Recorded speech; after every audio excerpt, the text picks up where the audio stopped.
సోమరితనం లేకపోతే ఒక బాలకాలి ఇదంతా కూడా ఆయన చేసే ప్రవర్తన మొత్తం ప్రపంచ దేశాలపైన చాలా ప్రభావాన్ని చూపుతుంది.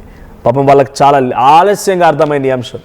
యూరోపియన్ దేశాలకి అమెరికాతో మిత్రత్వంగా ఉన్నటువంటి నాటో యూరోపియన్ దేశాలంటే కూడా చాలా ఆలస్యంగా అర్థమైంది. అడ్డు అదుపు లేకుండా ఇష్టం వచ్చినట్టుగా సుంకాలు విధిస్తున్నారని చెప్పి మెక్రాన్ అన్నారు, ఫ్రాన్స్ అధ్యక్షుడు. దీంతో పాటుగా యూరోప్లో అనేక రెడ్ లైన్లు దాటేశారు అని చెప్పి బెల్జియం ప్రధాని ఇంకో స్టేట్మెంట్ చేశారు. ట్రంప్ అడిషనల్ టారిఫ్లు తప్పిదం అని చెప్పి యూరోపియన్ యూనియన్ ప్రెసిడెంట్ ఉర్సుల్లా కూడా ఒక స్టేట్మెంట్ని పాస్ చేశారు. ఆ దేశానికి కటీఫ్ చెప్పే రోజులు వచ్చాయని కూడా కెనడా ప్రధాని కార్నీ ఒక స్టేట్మెంట్ పాస్ చేశారు. ఇలా ఒకటి కాదు రెండు కాదు, చాలా దేశాల నుంచి వచ్చినటువంటి ప్రతినిధులు, ఆయా దేశాల అధినేతలు, ప్రధానులు, అధ్యక్షులంతా కూడా డొనాల్డ్ ట్రంప్ని ఒక రకంగా వాయించేశారని చెప్పాలి. అమెరికాతో ట్రేడ్ డీల్స్కి EU పార్లమెంట్ బ్రేక్ చెప్పింది. ఇక గ్రీన్లాండ్ కొనుగోలుకు ఒప్పుకోవాలని యూరోప్ను